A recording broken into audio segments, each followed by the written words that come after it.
दोस्तों, कहानी शुरू करने से पहले चैनल को सब्सक्राइब कर लें और बेल आइकन प्रेस कर लें। तो शुरू करते हैं आज की कहानी। उस रात बहुत तेज बारिश हो रही थी। आशीष हमेशा की तरह मुझसे मुंह फेर कर सोया हुआ था। आखिर क्यों ये मेरे पास नहीं आता? अगर इसे मुझसे प्यार नहीं था तो क्यों मुझसे शादी के लिए हाँ की? 6 महीने बीत चुके थे हमारी शादी को, लेकिन वो आज भी मुझसे यूं दूर भागता है जैसे मैं कोई अछूत हूँ। मेरा मन कर रहा था बारिश में उसके साथ भीगूं। काश वो मुझे एक बार सीने से लगा ले। मैं उसके प्यार के लिए तड़प रही थी। बारिश जितनी तेज हो रही थी, मेरे अंदर का तूफान भी बढ़ रहा था। जब मैं उसके करीब गई तो उसने मेरे साथ कुछ ऐसा किया जो मैं सोच भी नहीं सकती थी। आकाश बेड पर सोया हुआ था और मैं तकिए को अपनी बाहों में दबाकर सोफे पर लेटी हुई थी। अपने जज्बातों पर काबू पाना मेरे लिए मुश्किल होता जा रहा था। मैं सोफे से उठकर आकाश के करीब जाकर लेट गई और उसके होठों को अपनी उंगलियों से छूने लगी। वो गहरी नींद में सोया हुआ था। जैसे ही मैं उसके करीब जाने लगी, उसने आंखें खोल दी और मुझे खुद से दूर करते हुए बोला, क्या चाहिए तुम्हें? क्यों हर वक्त मेरे करीब आने की कोशिश करती हो? उसकी ये बात सुनकर मेरा दिल तड़प उठा। आखिर तुम क्यों मुझसे दूर भागते हो? मेरी गलती क्या है? क्या मैं तुम्हें खूबसूरत नहीं लगती? कब तक मुझे अकेलेपन की सजा देते रहोगे? वो गुस्से में बोला, चुपचाप जाकर सोफे पर सो जाओ, नहीं तो मैं कमरे से बाहर चला जाऊंगा। तुम मेरे साथ ऐसा नहीं कर सकते। ये बोलकर मैं उसके सीने से लग गई। उसने गुस्से में मेरा हाथ पकड़ा और बोला, बहुत आग है ना तुम्हारे अंदर, आओ आज तुम्हारी इस आग को मैं पूरी तरह बुझा दूंगा। ये बोलकर वो मुझे बाहर आंगन में ले गया और उस तेज बारिश में खड़ा कर दिया। वो बोला, अब जब तक तुम्हारे अंदर की आग शांत ना हो जाए तब तक यही खड़ी रहना। ये कहकर वो कमरे में चला गया और दरवाज़ा अंदर से बंद कर लिया। पूरी रात मैं बरसात में भीग रही थी। वो तूफानी बारिश जो अब तक मुझे डरा रही थी, अब मुझे उसके होने का एहसास भी नहीं था। मेरी आंखों से लगातार आंसू बह रहे थे। ये सिलसिला आज से ठीक 6 महीने पहले शुरू हुआ था। मेरी बहन की अचानक एक्सीडेंट में मौत हो जाने की वजह से घर वालों ने आशीष की शादी मुझसे करवा दी। आशीष और मेरी बहन पूनम की लव मैरिज थी। दोनों कॉलेज में एक साथ पढ़ते थे। कॉलेज खत्म हुआ और 4 साल के अफेयर के बाद दोनों ने शादी कर ली। मैं अक्सर दीदी के साथ आशीष से मिलने जाया करती। मैंने देखा था वो दीदी को कितना प्यार करता था। मैं हमेशा सोचा करती, आशीष दिखने में कितना खूबसूरत है और दीदी पर जान छिड़कता है। काश मुझे भी आशीष की तरह ही प्यार करने वाला कोई हमसफर मिल जाए। शादी के बाद दोनों एक दूसरे के साथ बहुत खुश थे, लेकिन शायद उनकी ये खुशी ज़्यादा दिन की नहीं थी। एक शाम दीदी मार्केट से घर जा रही थी, तभी एक कार से उनकी टक्कर हो गई और मौके पर ही दीदी की मौत हो गई। उनकी मौत की खबर सुनकर हम लोग सकते में आ गए थे, लेकिन आशीष की हालत हर बीतते दिन के साथ और भी खराब होती जा रही थी। उसने सबसे बात करना छोड़ दिया था। ऑफिस से आकर वो पूरा दिन अपने कमरे में बंद रहता। उसकी ऐसी हालत देखकर उसके घर वालों को उसकी चिंता सताने लगी और उन्होंने आशीष की शादी करने का फैसला कर लिया। मेरे घर वाले भी मेरे लिए रिश्ता देख रहे थे और कुछ ही दिनों में घर वालों की रजामंदी से हमारी शादी हो गई। आशीष इस शादी के लिए तैयार नहीं था, लेकिन उसकी माँ ने अपनी खराब तबीयत का हवाला देकर उसे शादी के लिए राज़ी कर लिया। मैं तो हमेशा से ही आशीष जैसे लड़के को अपना हमसफ़र बनाने के सपने देखती थी, लेकिन मैं नहीं जानती थी कि शादी के बाद आने वाली हर रात मुझे इस तरह अपने पति के प्यार के लिए तड़पना पड़ेगा। अगली सुबह बारिश रुक चुकी थी और मैं आंगन में बेहोश पड़ी हुई थी। सुबह मेरी सास ने जैसे ही मुझे यूं आंगन में पड़े देखा, उन्होंने घबराकर आशीष को आवाज़ दी। उनके चिल्लाने की आवाज़ सुनकर आशीष दौड़ता हुआ कमरे से बाहर आया और माँ के कहने पर मुझे अपनी गोद में उठाकर अंदर कमरे में ले गया और बेड पर लेटा दिया। मेरा शरीर आग की भट्टी की तरह जल रहा था। मेरे कपड़े पूरी तरह गीले हो चुके थे और मैं ठंड से कांप रही थी। मेरी सास दौड़कर पड़ोस में रहने वाले डॉक्टर को बुलाने चली गई और जाते वक्त आशीष को बोलकर गई कि जल्दी से मेरे कपड़े बदल दे। आशीष ने आज से पहले मुझे कभी नहीं छुआ था और इस तरह अब अचानक मेरे कपड़े बदलना उसको अजीब लग रहा था। उसने मेरा दुपट्टा हटाया, तभी उसे पूनम की याद आ गई और वो बोला, नहीं, मैं ये नहीं कर सकता। मैंने आज तक पूनम के सिवा किसी लड़की को नहीं छुआ, लेकिन मुझे कांपता हुआ देखकर आज उससे शायद पहली बार मेरी चिंता होने लगी थी। उसने कांपते हाथों से मेरी कमीज़ उतारी और धीरे धीरे मेरे सारे कपड़े उतार दिए और मुझसे नज़रें फेरते हुए कुछ ही पलों में उसने मेरे कपड़े बदल दिए। आशीष के माथे पर पसीना आ रहा था, लेकिन आज पहली बार उसे निशा एक खरगोश के बच्चे की तरह प्यारी और मासूम लग रही थी, जो हर वक्त उसके करीब आने के मौके ढूंढती रहती। हर बार आशीष उसे इग्नोर कर देता, लेकिन कल रात उसे न जाने क्या हो गया था जो उसने निशा को इतनी बड़ी सज़ा दे दी। आखिर उसकी गलती ही क्या थी? वो सिर्फ मेरा प्यार भी तो चाहती है। लेकिन अगले ही पल आशीष को ध्यान आया कि वो सिर्फ पूनम से प्यार करता है और इस जन्म में वो उसकी जगह किसी और लड़की को नहीं देगा। वो ये सब सोच ही रहा था, इतने में डॉक्टर वहाँ आ गए और निशा का चेकअप करने लगे। उन्होंने बताया कि बारिश में भीगने की वजह से उसे तेज़ बुखार आया है और इसी वजह से वो बेहोश हो गई। उन्होंने निशा को एक इंजेक्शन दिया और कुछ दवाएं लिख कर दी। कुछ ही देर में उसे होश आ गया। उसके होश में आते ही माँ ने पूछा, इस तरह कोई बारिश में भीगता है क्या? तुम्हें कुछ हो जाता तो? आशीष ने सोचा कि ये माँ को सब बता देगी कि मैंने इसे बारिश में खड़े रहने की सज़ा दी थी। आज तो मेरी खैर नहीं। लेकिन निशा सर झुकाए सब सुन रही थी। उसने उनकी बात का कोई जवाब नहीं दिया। ये देखकर आशीष हैरान रह गया। कुछ देर में माँ वहाँ से चली गई। निशा की आंखों में आंसू थे। आज पहली बार आशीष को निशा के आंसू तकलीफ दे रहे थे। वो जानता था निशा उससे क्या चाहती है, लेकिन वो चाहकर भी पूनम की यादों को दिल से निकाल नहीं पा रहा था और वो बिना कुछ बोले कमरे से बाहर चला गया।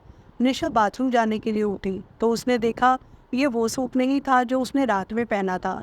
तो मेरे कपड़े किसने बदले? माँ ने ही बदले होंगे, वो सोच ही रही थी।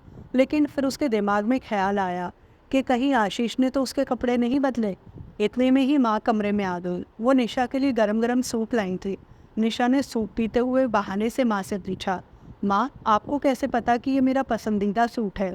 माँ ने कहा, हो सकता है तुमने आशीष को बताया हो, क्योंकि उसी ने तुम्हारे कपड़े बदले थे। ये सुनकर निशा की आंखें बड़ी हो गई।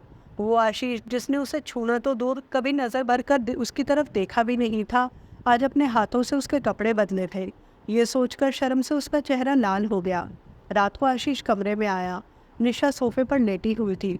उसे वहाँ सोफे पर लेटा देख वो बोला, तुम्हारी तबीयत ठीक नहीं है, आज तुम बेड पर सो जाओ। नहीं, मैं यही ठीक हूँ। मैंने कहा ना बेड पर लेट जाओ। आशीष की कड़क आवाज़ सुनकर निशा बिना कोई जवाब दिए बेड पर आकर लेट गई। तुमने दवाई खा ली? आशीष ने उससे नज़रें चुराते हुए पूछा। नहीं, अभी नहीं खाई। तुम्हें पता है ना, डॉक्टर ने कहा है दवाई टाइम पर लेनी है, नहीं तो ठीक कैसे होगी। ये बोलकर उसने दवाई और पानी का गिलास निशा की तरफ बढ़ा दिया। निशा को इस तरह आशीष का उसकी फिक्र करना बहुत अच्छा लग रहा था। दवाई देकर वो अपना तकिया उठाकर सोफे पर जाने लगा। तभी निशा ने उसका हाथ पकड़ लिया और बोली, अगर तुम्हारा प्यार पाने के लिए मुझे आग में भी कूदने की सज़ा मिलती तो मुझे वो भी मंजूर होती। उसकी ये बात सुनकर आशीष के शरीर में जैसे करंट दौड़ गया। पहली बार उसे एहसास हुआ कि निशा उससे कितना प्यार करती है। लेकिन वो बिना उसकी बात का जवाब दिए सोफे पर लेट गया। निशा अभी भी उसे देख रही थी। आशीष ने सोने के लिए आंखें बंद की, लेकिन उसकी आंखों में आज नींद का नामो निशान नहीं था। निशा के खूबसूरत शरीर को आज पहली बार उसने बिना कपड़ों के देखा था। वो संगमरमर की तरह बेदाग और खूबसूरत थी। वो समझ नहीं पा रहा था कि क्यों उसका दिल निशा की तरफ खिंचा जा रहा है।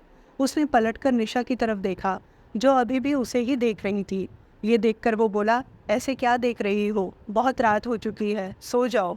ये बोलकर वो भी सोने की एक्टिंग करने लगा। अगले दिन आशीष के ऑफिस की छुट्टी थी। घड़ी में 9 बज रहे थे। निशा अभी भी सोई हुई थी।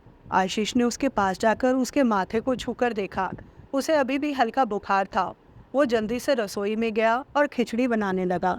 कुछ ही देर में वो खिचड़ी लेकर कमरे में पहुंचा और निशा को उठाते हुए बोला, जल्दी से उठ जाओ और ये खिचड़ी खा लो, फिर तुम्हें दवाई भी देनी है। निशा ने धीरे से आंखें खोली।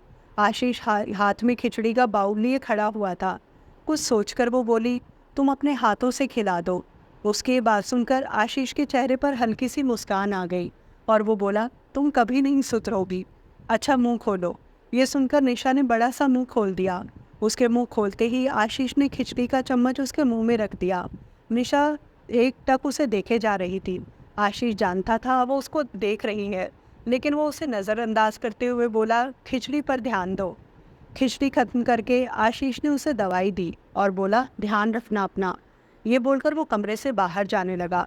वो अब और वहाँ ठहरना नहीं चाहता था। निशा की नज़रें अब उसके दिल में हलचल मचा रही थी। वो जैसे ही बाहर जाने लगा, निशा ने उसे रोकते हुए कहा, प्लीज़ थोड़ी देर मेरे पास बैठ जाओ। ये सुनकर आशीष के कदम रुक गए। उसने पलटकर निशा की तरफ देखा और धीमे कदमों से उसके पास आकर उसकी आंखों में देखते हुए बोला, मुझे ऐसा क्यों लग रहा है जैसे तुम अपनी बीमारी का फ़ायदा उठा रही हो। भूलो मत, मैं आज भी सिर्फ पूनम से प्यार करता हूँ। ये बोलकर वो कमरे से बाहर चला गया। ये सुनकर निशा की आंखों में नमी आ गई। लेकिन उसने अपने आंसुओं को अपने गालों तक आने से पहले ही रोक लिया। दूसरी ओर आशीष, जिसका दिल अब निशा को देखकर धड़कने लगा था, लेकिन उसे लगता था कि ऐसा करना पूनम को धोखा देना होगा। लेकिन निशा का मासूम चेहरा उसे अपनी तरफ खींच रहा था। उसे समझ नहीं आ रहा था कि वो क्या करे। पूरा दिन निशा कमरे में आराम कर रही थी, लेकिन आशीष एक बार भी उसे देखने कमरे में नहीं गया। उसे अपनी किस्मत पर रोना आ रहा था। आखिर इन सब में उसकी क्या गलती थी? अपने पति के प्यार पर हर पत्नी का हक होता है, लेकिन न जाने आशीष उसे ये हक कब देगा। उसका दिल हर वक्त आशीष के प्यार की आग में जल रहा था, लेकिन अब उस आग ने आशीष के दिल में भी चिंगारी जला दी, जिसे वो चाहकर भी बुझा नहीं पा रहा था। रात में आशीष कमरे में गया और बिना उससे कुछ बात किए सोफे पर जाकर लेट गया। वो निशा को इग्नोर करना चाहता था। ये देखकर निशा को बहुत गुस्सा आया और वो गुस्से में अपना तकिया लेकर कमरे से बाहर जाने लगी। आशीष ने जैसे ही उसे बाहर जाते हुए देखा तो जल्दी से आगे बढ़कर उसे रोकते हुए पूछा, कहाँ जा रही हो? वो उसका हाथ झटकते हुए बोली, कहीं भी जाऊं, तुम्हें इससे क्या मतलब? आशीष ने उसके दोनों कंधों को पकड़कर उसे वापस बेड पर लेटा दिया और बोला, तुम जानबूझकर ऐसी बातें क्यों करती हो जिससे मुझे गुस्सा आए? उसकी ये बात सुनकर निशा उसके सीने से लग गई और बोली, तुम मुझे किस बात की सज़ा दे रहे हो? क्या मेरा प्यार, मेरी तड़प तुम्हें नज़र नहीं आती? ये बोलकर वो आशीष के चेहरे को बेतहाशा चूमने लगी।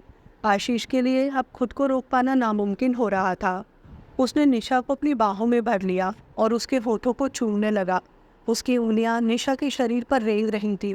धीरे धीरे उसका हाथ फिसलकर निशा के पेट पर आकर रुक गया और वो धीरे धीरे अपनी उंगलियों से निशा के पेट की मसाज कर रहा था। लेकिन अचानक एक शोर से उसके हाथ रुक गए। उसने नज़रें घुमाकर देखा तो दीवार पर लगी पूनम की तस्वीर नीचे गिरी पड़ी थी। कांच के टुकड़े इधर उधर बिखरे पड़े थे। ये देखकर आशीष एक झटके से निशा से दूर हो गया और पूनम की ज़मीन पर गिरी हुई तस्वीर को हाथ में लेकर बोला, आई एम सॉरी पूनम, मुझसे गलती हो गई। मैंने तुम्हें धोखा दिया है, लेकिन मैं तुमसे वादा करता हूँ दोबारा ऐसा कभी नहीं होगा। ये बोलकर उसने गुस्से में निशा की तरफ देखा और बोला, तुम अपना सामान पैक कर ले, मैं कल ही तुम्हें मायके छोड़ कर आऊँगा। ये बोलकर वो गुस्से में कमरे से बाहर निकल गया। ये सब इतना अचानक हुआ था कि निशा खुद को संभाल नहीं पाई। वो फूट फूट कर रोने लगी और बोली, क्यों भगवान, ये सब मेरे साथ ही क्यों हो रहा है? इन सब में मेरी क्या गलती है? दीदी और आशीष क्या मेरी वजह से दूर हुए हैं? निशा को पूरी उम्मीद थी कि वो एक न एक दिन आशीष को अपना बना लेगी, लेकिन आज उसकी हिम्मत जवाब दे चुकी थी। उसने फैसला कर लिया था कि वो कल सुबह हमेशा के लिए यहाँ से चली जाएगी और फिर कभी आशीष की ज़िंदगी में वापस नहीं आएगी। उस रात आशीष भी कमरे में नहीं आया। उसकी भाभी, जो कमरे के बाहर खड़ी होकर सब कुछ सुन रही थी, वो ये सब सुनकर हैरान रह गई। वो आशीष के पास गई और बोली, भैया, अगर आपको निशा पसंद नहीं थी तो आपको उससे शादी ही नहीं करनी चाहिए थी। उस बेचारी को आप किस बात की सज़ा दे रहे हैं? आपको कोई हक नहीं है किसी मासूम लड़की की ज़िंदगी को यूँ बर्बाद करने का। निशा की जगह कोई और लड़की होती तो कब का आपको छोड़कर जा चुकी होती। लेकिन भाभी, मेरी भी क्या गलती है? क्यों पूनम मुझे छोड़कर चली गई?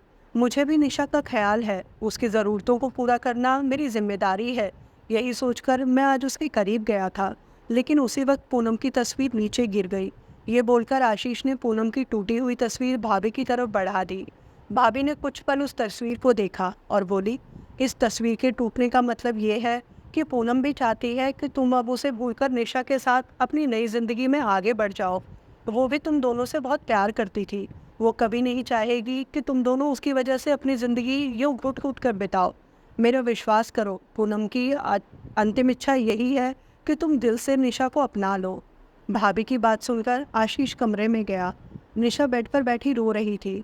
आशीष उसके करीब गया और उसे अपने सीने से लगाते हुए बोला, मुझे माफ़ कर दो, मैं तुम्हारे प्यार को समझ ही नहीं पाया और सिर्फ अपनी ही यादों में खोया रहा। लेकिन आज से मैं सिर्फ तुम्हारा हूँ और तुम्हें वो सारा प्यार दूंगा जिस पर सिर्फ तुम्हारा हक है। ये बोलकर उसने निशा के होठों को अपने होठों से कसकर दबा लिया। तो दोस्तों, कैसी लगी आपको आज की कहानी? कमेंट बॉक्स में लिखकर ज़रूर बताएं। और अगर कहानी अच्छी लगी तो लाइक करें और चैनल को सब्सक्राइब करना ना भूलें। मिलते हैं कल फिर से एक नई कहानी के साथ।